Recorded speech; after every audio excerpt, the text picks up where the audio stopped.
ប្រទេសថៃប្រកាសរឹតបន្តឹងការត្រួតពិនិត្យដំណើរចេញចូលរបស់ពលរដ្ឋកម្ពុជាដែលចូលប្រទេសថៃតាមជើងហោះហើរឬក៏ឆ្លងកាត់ប្រទេសថៃតាមអាកាសយានដ្ឋានអន្តរជាតិទាំងអស់នៅទូទាំងប្រទេសនេះបើយោងទៅតាមសេចក្តីប្រកាសរបស់ការិយាល័យអន្តរប្រវេសន៍ថៃដែលត្រូវចុះផ្សាយដោយកាសែតឡាវធានថាមនៅថ្ងៃទី16ខែធ្នូឆ្នាំ2025វិធានការរបស់ថៃនេះបានចូលជាធរមានចាប់ពីថ្ងៃទី15ខែធ្នូមកហើយការរឹតបន្តឹងបានធ្វើឡើងនៅអាកាសយានដ្ឋានអន្តរជាតិសុវណ្ណភូមិដនមឿងឈៀងម៉ៃភូកេតនិងហាត់យ៉ៃអាជ្ញាធរថៃបាននិយាយថាការត្រួតពិនិត្យនេះផ្ដោតទៅលើពលរដ្ឋកម្ពុជាទូទៅ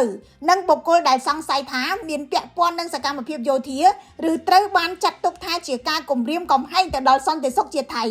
ការិយាល័យអន្តរប្រវេសន៍ថៃលើកឡើងទៀតថាវិធានការនេះគឺជាការឆ្លើយតបចំពោះអស្ថិរភាពតាមបណ្ដោយព្រំដែនកម្ពុជាថៃខណៈដែលការប្រយុទ្ធគ្នាបានឈានចូលដល់ថ្ងៃទី10ហើយបើគិតចាប់តាំងពីថ្ងៃទី7ខែធ្នូដែលកម្ពុជាអះអាងថាថៃបើកការវាយប្រហារមុនហើយថៃចោទកម្ពុជាថាជាអ្នកបាញ់មុនក្រៅពីពលរដ្ឋកម្ពុជាប្រទេសថៃក៏នឹងរឹតបន្តឹងទៅលើអ្នកដំណើរដែលខ្លួនសង្ស័យថាជាបុគ្គលិកយោធាមកពីអឺរ៉ុបខាងកើតនិងអាស៊ីកណ្ដាលដែលអាចជាប់ពាក់ព័ន្ធទៅនឹងកម្ពុជាផងដែរឬអាចជាទាហានស៊ីឈ្នួលថៃធ្លាប់ចោទកម្ពុជាថាបានប្រើប្រាស់ទាហានបរទេសស៊ីឈ្នួលដើម្បីជួយបង្ហោះដ្រូនក្នុងការប្រយុទ្ធគ្នាលើកនេះក៏ប៉ុន្តែក្រសួងការពារជាតិកម្ពុជាបានច្រានចោលនិងចាត់ទុកថានេះគឺជាព័ត៌មានប្រឌិតរបស់ថៃដើម្បីយកលេសប្រើអាវុធធុនធ្ងន់វាយប្រហារកម្ពុជាកាន់តែខ្លាំងគិតចាប់តាំងពីដើមខែធ្នូដល់ថ្ងៃទី13ខែធ្នូឆ្នាំ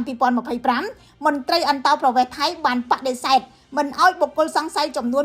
185នាក់ចូលប្រទេសរបស់ខ្លួននេះបើយោងទៅតាម Lao Thiên Times ខ្ញុំរស់សុធាពី News Today NTTV